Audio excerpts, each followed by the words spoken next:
Hi, friends. If you're here because you've made a mistake on your Sophie scarf, first of all, take a deep breath. You're not alone, and the good news is, we can fix it. I've included timestamps in the description so you can skip ahead to the section you need most. Let's start with something that's easy to miss if you didn't place a stitch marker, identifying your increase or decrease edge. Here's a trick.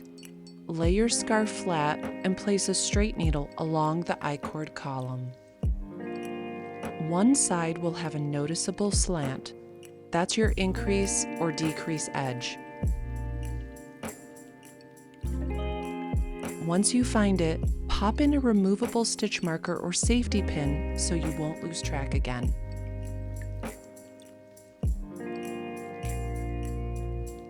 Let's talk about that I-cord edge. If you've dropped the stitches of your I-cord edge off your needle, you might notice they look a little different. It might seem intimidating, but it's just a folded edge that's been knitted in. Simply unroll it gently until you can see the edge stitches lying flat. Once they're visible, you'll place them back on the needle in that same order. The Sophie scarf is constructed in a series of 8 row repeats.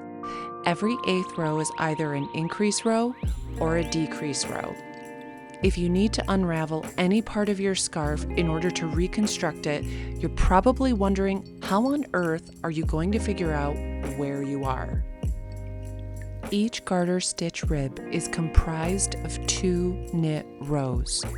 So one 8-row repeat will produce 4 garter ribs.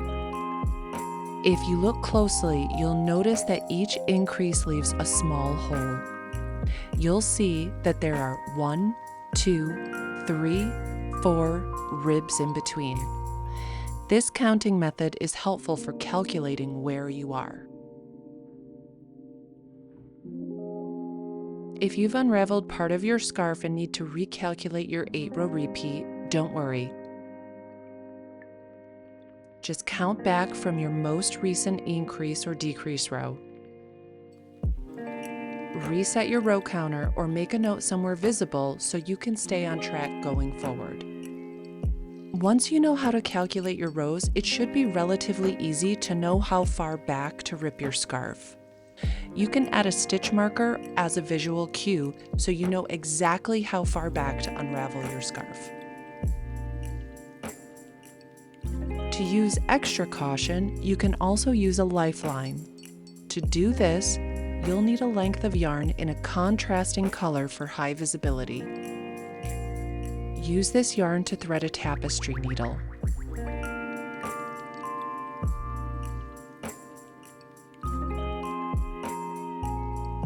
Now, once you've selected how far back you want to rip, take that tapestry needle and insert it under the right leg of each stitch in that row.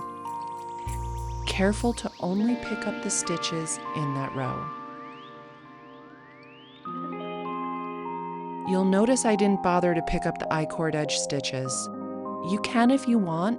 I just think it's easier to focus on the main part of the scarf and pick up the edge after I rip.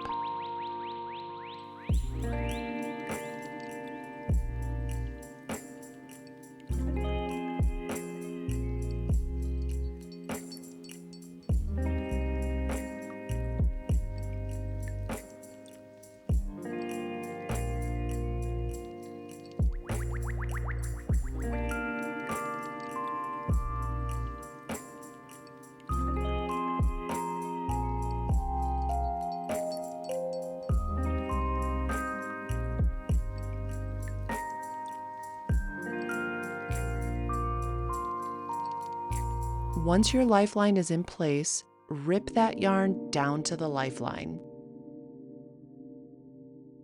The nice thing about a lifeline is that you can't over-rip the work. That's why it's called a lifeline. It saves you from going too far.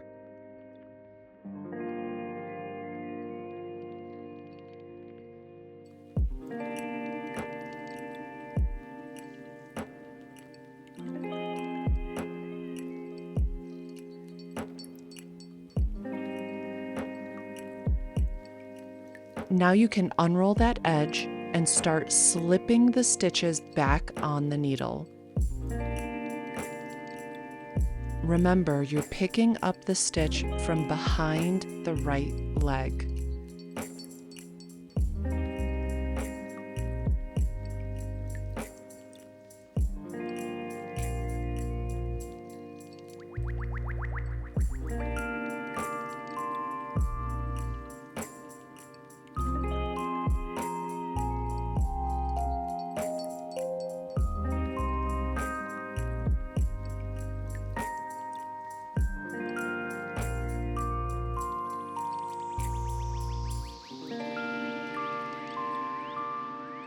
Once your stitches are back on the needle, go ahead and pull that lifeline out.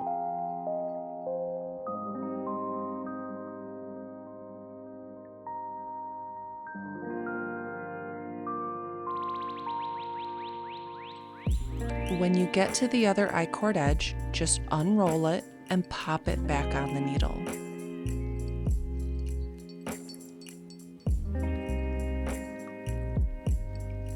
Now your stitches are back on your needle and you can pick up where you left off. Drop stitches happen even to the best of knitters. In garter stitch, it's actually easier than it looks to fix. In this example, I dropped my stitch 2 rows back.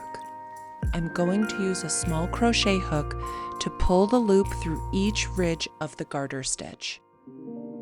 To pick up a knit stitch, you're going to pull the loose yarn from the back and pull it to the front through the loop.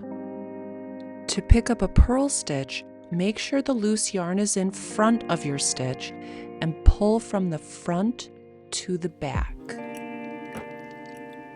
Place the final stitch back on your needle and knit away.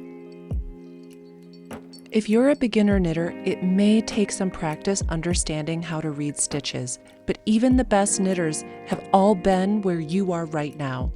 Trust me, if I can do this, you can do this. If this video helped you out, consider liking and subscribing. I post new videos each week to help you become the confident knitter you already are deep down.